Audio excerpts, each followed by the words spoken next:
مطلق ہیں، بطور مثال کے اللہ تبارک و تعالیٰ نے بیان فرمائی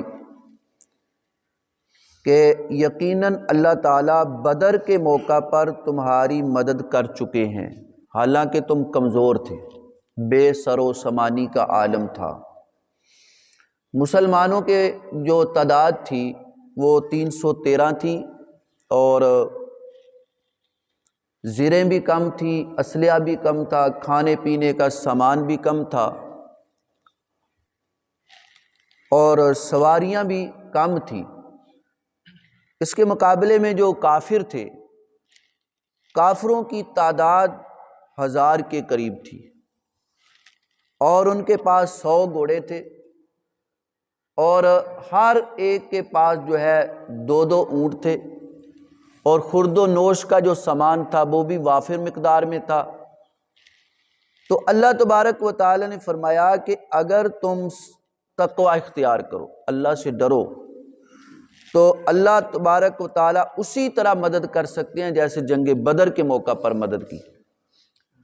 اور جنگ احد میں مسلمانوں سے کچھ کوتاہی ہوئی، خطا ہوئی، جس کی بنا پر جنگ احد میں ان کو شکست کا سامنا کرنا پڑا، اور وہ کوتاہی آپ صلی اللہ علیہ وسلم کی طرف سے نہیں تھی، کچھ صحابہ سے کچھ کوتاہیاں ہوئی تھی۔ آپ نے درے پہ مقرر کیا کہ یہاں سے نہیں ہٹنا، لیکن جب فتح ہو گئی تو صحابہ نے کہا کہ آپ کا حکم فتح تک تھا، لہٰذا اب مال غنیمت جمع کرو۔ صحابہ نے مال غنیمت جمع کرنا شروع کر دیا، اور اسی درے کے پیچھے سے خالد بن ولید اس وقت مسلمان نہیں ہوئے تھے، انہوں نے پیچھے سے آئے، حملہ کیا، اور وہی جو فتح ہے وہ شکست میں بدل گئی، وہ فتح شکست میں بدل گئی۔ تو اللہ تبارک و تعالیٰ نے فرمایا کہ اگر تقوی اختیار کرو جنگ احد کے موقع پر جیسے تم نے بدر میں تقوی اختیار کیا، صبر کیا، تو اللہ اسی طرح تمہاری مدد کر سکتے ہیں۔ اور آپ صلی اللہ علیہ وسلم مومنوں کو کہہ رہے تھے کیا تمہیں کافی نہیں ہے کہ اللہ تمہاری 3000 فرشتوں کے ساتھ مدد کرے، 3000 فرشتوں کے ساتھ تمہاری مدد کرے۔ اصل میں مسلمانوں کی تعداد پہلے ہی تھوڑی تھی، 313 بدر کے موقع پر، اور ادھر سے خبر ایک آئی کہ قرز نامی ایک آدمی ہے، وہ اور تعداد کافروں کی مدد کے لیے اور تعداد کچھ لے کر آ رہا ہے۔ تو اللہ تبارک و تعالی نے تسلی دی، پریشان ہونے کی بات نہیں ہے، تو میں تمہارے ساتھ ہوں، اگر تم تقوی اختیار کرو، صبر کرو، تو جو ہے میں تمہاری مدد کے لیے فرشتوں کو بھیج دوں گا، 3000 فرشتوں کو بھیج دوں گا، اور اگر مزید جو ہے تقوی اختیار کرو، مزید بھی اگر کوئی فوج آ جائے تو فرمایا کہ میں 5000 بھیج دوں گا، میں 5000 بھیج دوں گا۔ اور جنگ بدر کے موقع پر عبد الرحمن بن عوف رضی اللہ تعالیٰ عنہ نے دیکھا کہ 2 آدمی سفید پگڑیاں باندھی ہوئی ہیں، اور جو ہے شاہ سوار ہیں، اور وہ کافروں کے ساتھ لڑ رہے ہیں، اور حتیٰ کہ اچانک دیکھا کہ ایک کافر مرا ہوا ہے۔ حضرت عبد الرحمن بن عوف نے پوچھا یہ 2 آدمی کون ہیں؟ یہ تو ہم جانتے ہی نہیں ہیں ان کو۔ حضور پاک صلی اللہ علیہ وسلم نے فرمایا یہ جبرائیل اور میکائیل علیہ السلام ہے، یہ جبرائیل اور میکائیل علیہ السلام ہے، اور 1000 جو ہے فرشتے اترے، 1000 فرشتے جو ہے جنگ بدر کے موقع پر اترے۔ اور جب کوئی بندہ تقوی اور صبر کرتا ہے اللہ کی مدد آتی ہے۔ تقوی کسے کہتے ہیں؟ پہلے بھی اس کا معنی بیان کیا ہے۔ تقوی کہتے ہیں کفر معاصی سے بچنا، کفر شرک معاصی سے بچنا، اور حدود شرع کی حفاظت کرنا، حدود شرع کی حفاظت کرنا، اس کا نام کیا ہے؟ تقوی ہے۔ اور جو بندہ تقوی کو اپناتا ہے، تقوی طہارت والی زندگی بسر کرتا ہے، اور اس کے ساتھ اللہ کی مدد ہوتی ہے۔ آج ہم کفر سے محفوظ نہیں ہے، شرک سے محفوظ نہیں ہے، گناہوں سے محفوظ نہیں ہے، حدود شرع کی کوئی پاسداری نہیں ہے، اپنی من مرضی کر رہے ہیں، جس کی وجہ سے مسلمان آج پریشان ہے، مسلمان آج پریشان ہے، مسلمان یعنی ذلت کا سامنا اسے دیکھنا پڑ رہا ہے۔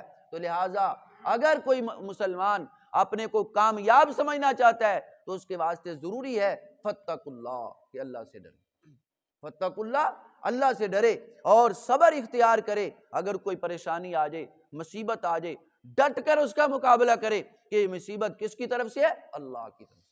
یہ مصیبت اللہ کی طرف سے ہے، اور وہی اللہ مصیبت بھیجنے والا ہے، اور وہی اللہ مصیبت کو ٹالنے والا ہے. مشکلات میں پھنسانے والی ذات بھی اللہ کی ہے، اور مشکلات سے نکالنے والی ذات بھی کون سی ہے؟ ایک اللہ کی ہے.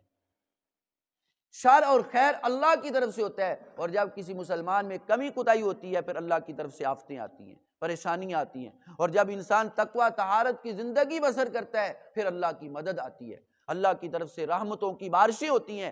اللہ کی طرف سے جو ہے یعنی مدد کا وعدہ ہے کہ جو بندہ تقوی طہارت والی زندگی بسر کرے گا میں اس کی مدد کروں گا. تو غرض اللہ تبارک و تعالی نے فرمایا وَلَقَدْ نَصَرَكُمُ اللَّهُ بِبَدْرٍ. بدر جو ہے ایک جگہ کا نام ہے جو مکہ اور مدینے کے درمیان، یعنی مکہ سے تقریباً 70 یا 80 میل کے فاصلے پر ہے. 70 یا 80 میل کے فاصلے پر ہے. اور بدر جو ہے یہ بدر بن قیس ایک آدمی تھا، اس نے وہاں کنواں کھودا، وہاں کنواں کھودا، اور اسی کے نام پر جو وہ کنویں کا نام رکھ دیا گیا بدر. تو اس وجہ سے اس جگہ کو کیا کہا جاتا ہے؟ بدر کہا جاتا ہے. تو یہ میدانی علاقہ ہے، تقریباً 4-5 میل کا فاصلہ ہے. 4-5 میل کے فاصلے میں، یعنی 4-5 میل جگہ ہے، اور یہ میدانی علاقہ ہے. وہاں یہ مسلمانوں کا مارکا ہوا، اور یہ سب سے پہلی عظیم جنگ ہے، اور جس میں مسلمانوں کو اللہ تبارک و تعالی نے فتح عطا فرمائی. فرمایا وَلَقَدْ نَصَرَكُمُ اللَّهُ بِبَدْرٍ. یقیناً اللہ تمہاری مدد کر چکے ہیں بدر کے موقع پر. بدر کے موقع پر وَأَنْتُمْ أَذِلَّةٌ. حالانکہ تم کیا تھے؟ کمزور تھے. اذلہ کا معنی کمزور، بے سر و سامانی، یعنی صحابہ کے پاس اتنا مال نہیں تھا، سامان نہیں تھا، سواریاں نہیں تھی، زیر اسلحہ وغیرہ نہیں تھا، کمزور تھے. فَاتَّقُوا اللَّهَ لَعَلَّكُمْ تَشْكُرُونَ. پس ڈرو اللہ سے تاکہ تم شکر گزار بندے بن جاؤ. اِذْ تَقُولُ لِلْمُؤْمِنِينَ.